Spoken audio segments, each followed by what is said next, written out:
Breakfast at this hotel is on the 60th floor. Gives a very nice view up here. Also a very good buffet. 60th floor. What was that? Pretty big 60th floor. Yeah, it goes up quite a ways. Here's where we're eating lunch. I think we're here to get ideas for how to develop that land we just saw. So maybe it'll be like this. Here's another resort for even more ideas. And now we're going into a cave, I'm told. There's this area with this lake. I don't think it'd be legal in the US, but it's still very nice. Absolutely beautiful. Yes, look at all this. We're now up above the cave. There's a river that flows down inside it, and then there's structures built inside the cave that go even deeper. So I guess we're going to be following some kind of subterranean river for a while. That could be really cool. This is the entrance, I believe. It looks very developed for tourism, but it's still going to be very interesting to look at. So it looks like that is natural, but then it was modified slightly with statues and things. We've got characters up there. The lighting's a bit odd, like I said, but hey, to be in nice 60-degree Fahrenheit weather after being out in 90, this is great. The stairs have carvings here. Butterflies. Yep. So this must, who knows when this was excavated.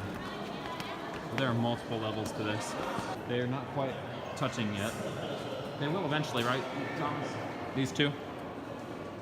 They'll eventually. 1,000 years? Look at this, you can see it drip. Or we did briefly. So those will eventually touch. That's really cool. And then these, they almost look like wood. Almost. That is a really interesting looking formation there. And it's dripping too, which is making it longer and longer over time. That's how these things are formed. It looks like we have made it to the river that we talked about. Still more weird lighting down here, but that's alright. Oh yeah, here we go. And it looks like it goes over here. We'll look at the rest. We'll look at the rest of this river later. It looks like it goes down. Wow, now it's hot again. Yeah, it's hot out here.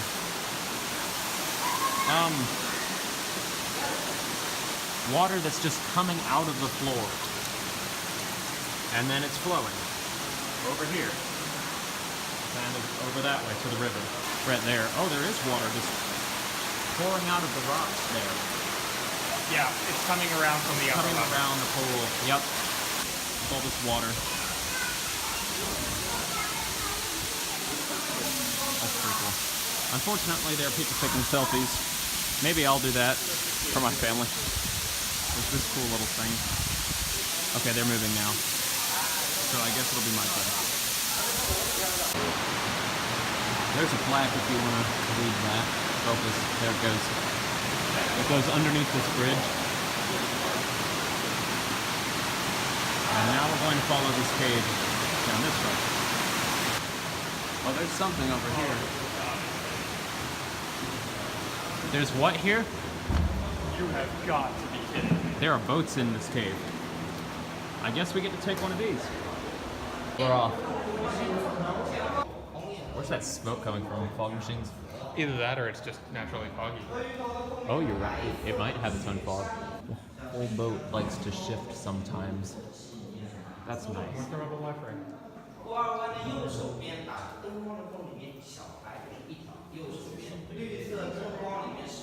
We can see things? No way. Oh, so they've put carvings back there. It's a Dragon that they've carved in. And then here's the end, I guess. Oh, and then it leaves right there. By the lake that we saw at the beginning. So it does let out somewhere. There go the boats. They must, I'm not sure. No, is this the lake that we saw? So the river, the lake that we saw where we started flows into this one. That's what it looked like. That went down, poured down into the cave. So we've decreased in elevation some. Are there fish? Yeah, fish. So they can survive with all that sediment in there. Yeah. Here's where the water flows into the lake. Would you say that maybe some of the nutrients and minerals from that cave feed some of this vegetation and allow it to do this work? Definitely. You think there's phosphorus in there? It gives it all kinds of... Probably. Well, that's a cool kind of self-sustaining thing there. And it looks very vibrant. We made it through the security for the maglev. We're back on that now. Yeah, they weren't exactly too happy with a couple of the souvenirs that we brought back, but we were able to make it before this train left. Oh, Which look, is now we just have...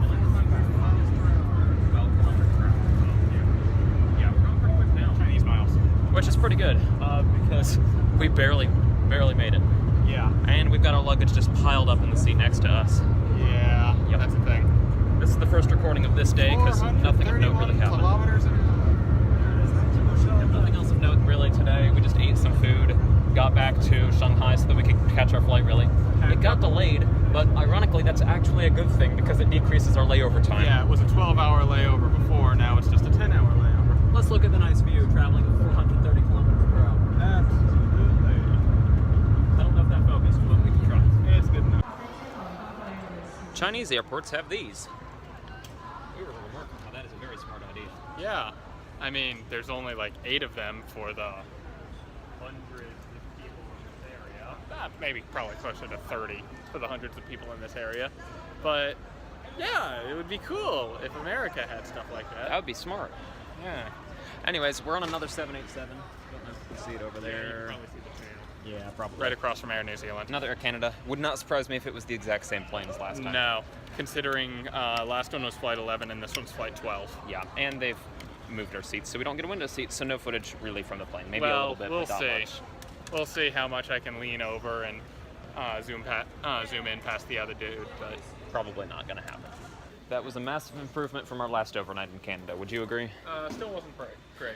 No, we got kicked out of the terminal, but we got to stay in the lobby at least, so we at least had a roof over our head for the night. Yep. Although the floor was cold. It was cold, but you know what?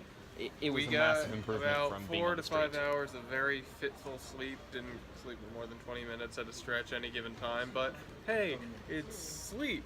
And it's more sleep than we got last time we were going through here. Yes, so that's good. Well, that was Toronto, but we're staying in the day in Toronto, so Yeah. hopefully less homeless. Also not going to Billy Benton. Yeah, that too. There's our plane. Not a turboprop this time, so these will be a lot quieter, hopefully. In theory. A turboprop was loud. Yeah, but turboprops are cool. They are. We're now in Toronto after going through security twice. Once in Montreal because we had to sleep in the lobby, and then again coming into here for U.S. Customs. Very interesting. They keep changing the things, so it makes it very difficult. But hey, we made it.